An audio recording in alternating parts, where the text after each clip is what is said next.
Olá, gente! Estamos aqui hoje mais uma vez para refletirmos juntos a nossa liturgia do dia, tá certo? E hoje, nessa quinta-feira, as leituras falam pra gente, né, que nós possamos pedir a graça, né, pedir a Deus a graça de contemplar a verdade do Senhor, né, e que nós possamos nos esforçar a dar testemunho dela a todos. Então, a primeira leitura de hoje está em Números capítulo 20, versículo 1 a 13.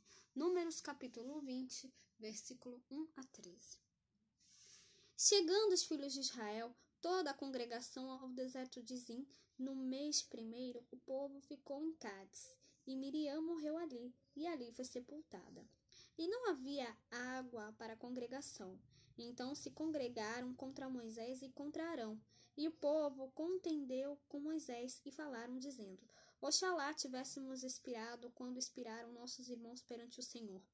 E por que trouxestes a congregação do Senhor a este deserto, para que morramos ali, nós e os nossos animais? E por que nos fizeste subir do Egito, para nos trazer a este lugar mau? Lugar não de semente, nem de figos, nem de vides, nem de romãs, nem d'água para beber. Então Moisés e Arão se foram de diante da congregação, à porta da tenda da congregação, e se lançaram sobre os seus rostos, e a glória do Senhor lhes apareceu. E o Senhor falou a Moisés, dizendo: Toma a vara e ajunta a congregação, tu e Arão, teu irmão, e falai a rocha perante os seus olhos, e dará a sua água. Assim lhes tirarás a água da rocha, e darás a beber à congregação e aos seus animais. Então Moisés tomou a vara de diante do Senhor, como lhe tinha ordenado. E Moisés e Arão reuniram a congregação diante da rocha, e disse-lhes: Ouve agora, rebeldes, porventura tiraremos a água desta rocha para vós? Então Moisés levantou a sua mão e feriu a rocha 2 vezes com a sua vara, e saíram muitas águas. E bebeu a congregação e os seus animais. E o Senhor disse a Moisés e a Arão: Porquanto não me crestes a mim para me santificar diante dos filhos de Israel, por isso não metereis esta congregação na terra que lhes tenho dado. Estas são as águas de Meribá, porque os filhos de Israel contenderam com o Senhor, e se santificou neles. Então, essa primeira leitura, né, mostra pra gente, né, sobre a morte de Miriam, né, e Moisés ferindo, né, a rocha, né, e aí quando ele fere a rocha, as águas saem, né. Então, essa primeira leitura, né, mostra pra gente, né, que toda a comunidade, né, dos filhos de Israel permaneceu em Cádiz, né? Como não havia água para o povo, né, e então, né, o povo de Israel estava reclamando que não havia água, e aí contentaram ali contra Moisés. E aí, infelizmente, né, eles acabaram, né, reclamando, né? Como eu falei para vocês, né, a gente precisa, né, ter paciência, ter fé, confiar em Deus, porque Ele sempre está em nosso lado, né? A gente viu a glória do Senhor, né, aparecer sobre a comunidade, né? E ali, depois que Moisés e Arão, né, foram até a entrada da tenda da reunião, né, prostraram-se com a face em terra, né, e a glória do Senhor falou sobre Moisés, apareceu, né, sobre Moisés e Arão. E aí o Senhor ordenou a Moisés, né, que ele pegasse a vara, reunisse o povo, né, batesse a vara na pedra, né, e ali da pedra sairia água. E aí, depois que eles fizeram isso, né, Moisés falou, né, ouvi, rebeldes, poderemos acaso fazer sair desta água desta pedra para vós? E aí, né, logo depois disso, né, ele bateu a vara na rocha e aí saiu água, né? E aí depois disso ele falou, né, visto que não acreditastes em mim para manifestar a minha santidade aos olhos dos filhos de Israel, Não introduzireis esse povo na terra que vou lhe dar. E aí, o Senhor mostrando, né, a sua santidade ao povo de Israel, mesmo o povo de Israel, infelizmente, sendo ingrato, né, e contentando contra o Senhor e contra Moisés, né? Então, que nós realmente possamos refletir sobre isso, né? Que a gente sempre possa ser grato a Deus por tudo que Ele nos faz, porque Ele sempre quer o melhor para nós, tá certo? E agora, falando do Evangelho, hoje ele está em Mateus, capítulo 16, versículo 13 a 23. Mateus, capítulo 16, versículo 13 a 16. 13 a 23, versículo.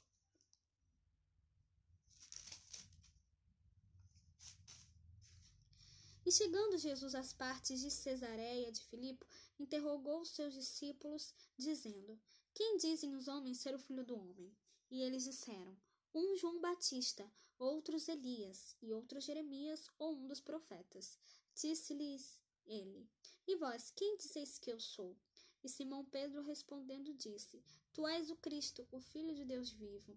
E Jesus respondendo disse-lhe: Bem-aventurado és tu, Simão Bar-Jonas, porque tu não revelou a carne e o sangue, mas meu Pai que está nos céus.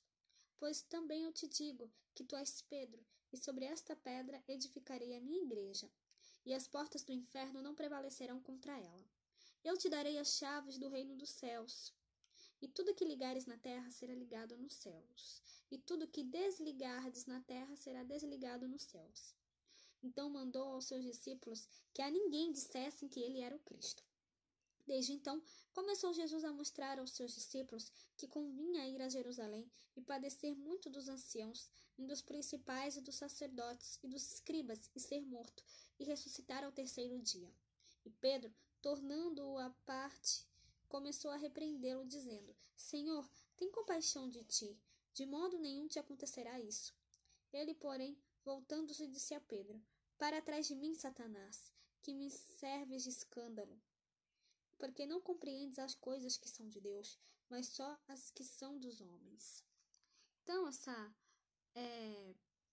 leitura do Evangelho, né, inspirado por Deus e aberto à sua revelação, né, Pedro reconhece Jesus como Cristo, o Filho do Deus vivo. Né? Então, essa proclamação é a pedra fundamental da nossa fé. Né? E Pedro, né, por ter afirmado isso, né, se torna a pedra sobre a qual Jesus edificará a sua igreja. Né? Então, a fé de Pedro é uma alegria para Jesus. Né? Em Pedro, né, ele encontra um homem, né, segundo o seu coração, né, ao qual ele possa confiar as chaves do reino dos céus. Né? Mesmo assim, nessa mesma leitura, nesse mesmo evangelho de hoje, Pedro mostra que é falível. Né? Então, até o dia, né, de Pentecostes, né, e a infusão do Espírito Santo na mente e no coração dos apóstolos, né, Pedro e os outros apóstolos, né, ficaram muito limitados, inclinados, né, a submeter a boa nova, né, aos padrões dos seus próprios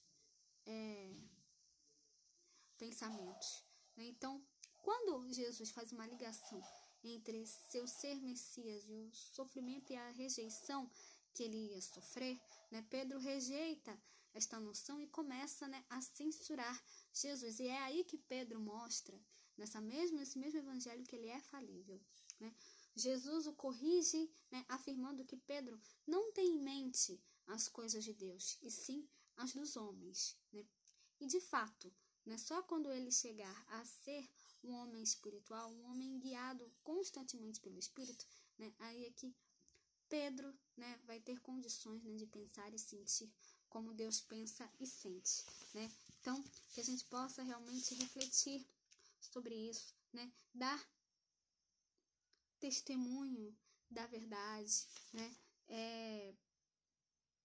contemplar a verdade do Senhor, né, e nos esforçarmos sempre para dar testemunho da verdade, testemunho da palavra de Deus, do Evangelho de Cristo a todos, tá certo? Então, era isso que eu tinha para falar para vocês hoje.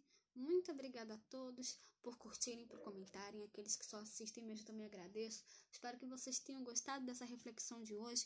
Espero encontrá-los todos aqui amanhã, sexta-feira, se Deus quiser, para continuarmos refletindo cada vez mais as leituras da Sagrada Escritura. Então, muito obrigada a todos e até a próxima, se Deus quiser.